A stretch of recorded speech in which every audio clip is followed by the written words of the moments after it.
世代团结。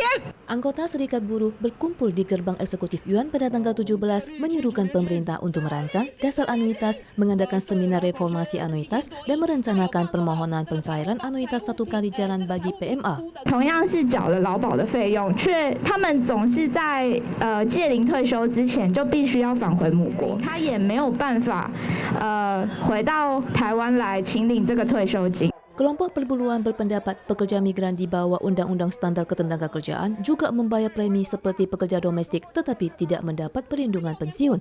Untuk itu meminta pemerintah untuk merancang pencairan anuitas sekali jalan bagi pekerja migran saat meninggalkan Taiwan.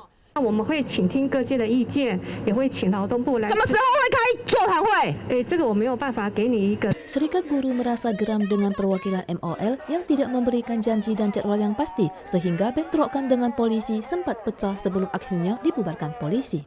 Mengenai pencairan klaim asuransi PMA yang akan meninggalkan Taiwan, MOL menjelaskan pencairan dana pekerja asing bisa diklaim sesuai persyaratan usia dan jangka waktu kerja dan tidak berpengaruh pada hak dan kepentingan yang bersangkutan.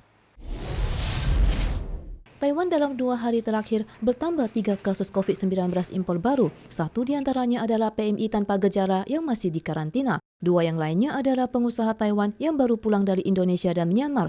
Pengusaha yang pulang dari Myanmar pernah terdiagnosis dan menerima pengobatan sebelum pulang ke Taiwan.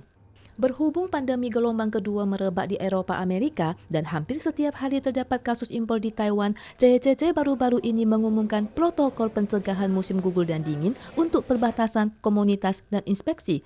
Wajib masker akan diterapkan di pusat perbelanjaan dan angkutan umum. Pelanggar akan dikenakan denda maksimal $15.000 Taiwan. Statistik hingga 16 November menunjukkan dari 511 kasus impor di Taiwan terdapat 49 pekerja migran, 28 diantaranya dari Indonesia dan 21 dari Filipina. Harga kubis yang tinggi di pasaran akhir-akhir ini membuat minat pembeli menjadi berkurang. Penjual mengungkapkan harga kubis hingga pertengahan November tahun ini masih $40-an Taiwan per kati, 2 kali lipat dibanding tahun-tahun sebelumnya yang $20-an Taiwan per kati. Pembeli mengeluh bahwa mereka tidak mampu untuk membelinya. Menurut statistik perdagangan pasar grosir Taipei, harga kubis pada paruh pertama November $25,6 Taiwan per kilogram dengan total transaksi 3.455,4 ton, dibandingkan harga $13 Taiwan per kilogram dengan total transaksi 3.389,7 ton pada periode yang sama tahun lalu. Harga merambung 96,5%. Mengenai lonjakan harga kubis, Dinas Pertanian dan Pangan menjelaskan kubis yang dipanen saat ini ditanam pada akhir Agustus dan awal September. Kubis pegunungan juga dipanen lebih awal, ditambah suhu panas dan sedikit hujan mengakibatkan hasil panen yang buruk. Dengan meningkatnya hasil panen secara bertahap, harga kubis akan kembali stabil pada minggu depan. Kabar baik, pada tanggal 16, perusahaan bioteknologi Amerika Moderna mengumumkan vaksin corona mereka memiliki efek perlindungan hingga 94,5%. Our vaccine, mRNA-1273, is able to prevent COVID-19 disease, including severe disease in people who've received it. It's really just a milestone, though. Uni Eropa telah memesan 405 juta dosis, Inggris 5 juta dosis. Organisasi Kesehatan Dunia WHO menyambut baik vaksin Moderna, tetapi Sekjen WHO Tedros Adhanom Ghebreyesus juga memperingatkan bahwa vaksin tidak dapat mengakhiri pandemi.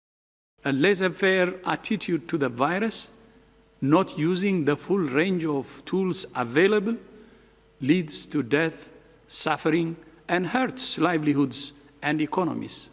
This is not the time for complacency. Vaksin yang diluncurkan Pfizer sebelumnya harus disimpan pada suhu minus 75 derajat Celcius, sedangkan vaksin Moderna hanya perlu suhu minus 20 derajat Celcius untuk penyimpanan selama 6 bulan atau 1 bulan untuk kulkas biasa. Penelitian Moderna meliputi 30.000 relawan, di mana setengah diantaranya menerima 2 dosis vaksin yang keduanya berjarak 4 minggu. Sisa setengahnya hanya menerima placebo atau obat yang tidak berdampak.